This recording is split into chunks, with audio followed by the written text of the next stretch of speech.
Yeah. That's an intense light. It is. Should I turn it down a little bit? Well, does it make us look old? No, it just adds a little bit more light in the room so that I can pick up some stuff a little bit better. So, are you saying anything about our Wednesday night group? So I was going to say something about our Wednesday night group. Well, we're going to respond to your questions. Yeah, I Oh, was she's gonna. asking questions. Gotcha. Yep. An interview. Hi, Andrea. Thank you. Yes, got your tans. I never asked you, how does that little cart work out?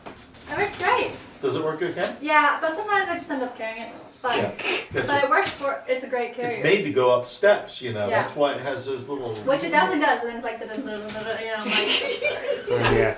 But no, it's perfect because it's light. Good. Nice, It is so light. It's very Yeah. cute. Yeah, so you did Cute. a good job. Cute. Good job. Yeah. Okay, good luck. Yeah, thanks. Okay. To use my computer. So, do we look at do we you look at or you, do we look or at we look at that? the camera? You can look at each other. You can look at the camera. It's like, Yeah. yeah. It's like you're talking to each other. I know that's hard, but Oh, I'm talking to him. You it's gotta like you're look talking at to me each here. other and looking at the camera and doing things, whatever you want to do. Oh, okay. Bonnie and Lenny did a lot of, because I'm giving Bonnie and Lenny as an example because they're married. She would sit there, she'd talk, and then she'd look over at Lenny, and then she'd talk, and then she'd look over at Lenny. Mm-hmm. Can we, like, really Okay, cuddle move over. in? Or... If you want, I mean. You don't want to embarrass anybody. There, Mm. okay. Deanne will just be like laying on your shoulder. Looking longingly into my eyes. Okay, so go ahead. I just wanted to sit you guys down and ask, like, what some of your most memorable or favorite memories were from this year. Because I know you guys got to go on West Trip with us, but also, Deanne, you've been able to, like, be in the kitchen with us and see that. And you guys have been able to be involved in some of the little events we've done. Yeah. Just, like, what you've experienced with OneLife this year. And we'll put it in the video at the end. Okay. So one of my favorite memories is of Abby when we were out west. And I guess she thought I was very old because she asked me if I brought my Life Alert necklace along. And I thought, ooh, we have a sassy one here. And I also loved our Wednesday night gospel group. I think we just enjoyed them immensely. The thoughtfulness, the conversations that we had. I think feeding Eleazar just smoked ribs and seeing his face just light up, and he got so excited for those ribs. He thought he went to heaven. Yeah, that was the best. And I think too, out west when we were at, well, I was at the campground with Sika, or wherever we were, and Sika brought in the concept of coming in low. And I think it was kind of a stretching point for our group because he kind of was helping us to see where we weren't doing that. And I think I just grew in deep love and appreciation for this class, seeing them embrace that whole concept and practice it even the rest of the year. I mean, it was, I think you guys will take that with you the rest of your lives. That was really, really memorable to me, watching the transition of the students. Yeah, yeah. And I think I was going to mention also about that whole idea of coming in low, because that's one that is hard for people to catch and understand. And there has to be a real commitment and dedication to understanding the DNA of that phrase. And I think this particular class grabbed onto that very quickly. We've had a lot of different groups of young adults interacting and engaging with Native people over the years, and a lot of times they come away, even though I tried to explain that concept, we don't reduce it to a phrase like that, which Sika really helped to do. And the beauty of that was seeing such a fast embracing and grabbing onto that idea of coming in low and coming in humility, coming in as a learner. And I saw that right throughout the entire year then, that this class of students was anxious to learn, and not just learn with the head and the mind, but to learn with the soul. And that's much more important than learning cognitively. Agreed. And you guys are just super special. There's not much more we can say about that. but you are, and we'll miss you terribly. Yeah.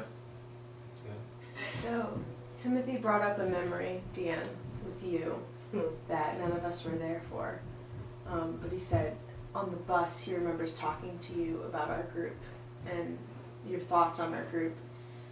Do you have like at the beginning of the year you kind of got to see what he said was unique.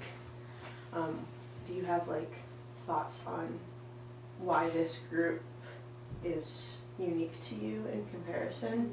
Like you came in and you're like, this group is different. You even said that right now, this group is different. What is it? Well, this group is so responsive, and I think it's what Jeff said, you wanted to be learners.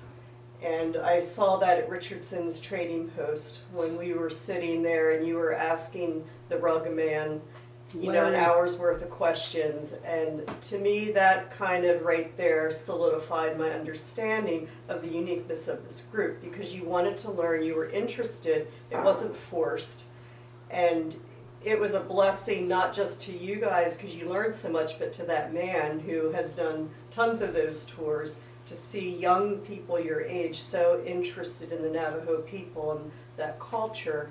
And it was just a little like peeling off an onion, little layers all through the year of that I saw. Yeah. I think one of the OneLife values being to be all in. Mm-hmm. And with this particular group, I saw an elevated effort to be all in. They were all in, all in. And that was a great thing to see. And you embrace the hospitality of Three Springs. Our DNA is hospitality, and you guys just embraced it fully, and we could feel it. It was obvious. Well, thank you. I don't know if you have anything. You kind of hit everything that I was gonna ask about. Maybe the only other thing I would ask is there some kind of message that you would want to give the class at graduation? That's when we'll be showing this video. Yeah. This is an opportunity to do We that might if be you want. speaking at graduation, we don't know, but I don't know what's happening. But. Yeah, my encouragement is always to allow the things that you learned this year, treat them like seeds. There were seeds that were planted this year, and I would encourage letting them be planted deeply in your hearts and souls and deeply into fertile ground. Don't let the weeds choke them out. Don't let them dry up and wither, but let them continue to sprout and grow and mature and produce fruit. It's all about producing the fruit from the good things that were sown into your lives this year. And I would say, look at this year as a gift, because it really was. You guys were given a gift of time from the OneLife staff, and you were able to take a 9-month pause out of the rest of your lives to just be filled. And so I just encourage you then to outpour everything that you've learned this year, everything you've taken in, and just pour it out on others around you. Bring more of the kingdom of God wherever you go. Yeah. And I know you will. Yeah. We are not the end users of God's grace. We receive grace to give grace. Inhale, exhale, grace. Well, I don't have anything else. If you don't either. Thank you guys so much. No, you're Thank you. welcome. Good job. Grace Good job. upon grace. Yeah, you are. I don't want free you to guys to leave. I was crying about it. I know. I think we should, She brought up the life alert. Have I told you about the life alert? Okay, Miss Abby, I hardly even knew her at West, and she said, did you bring your life alert? Wow, Abby, you're a terrible person. But I knew I was going to like her. She's kind She of had like, that piece of spunk about her. yeah, we're kind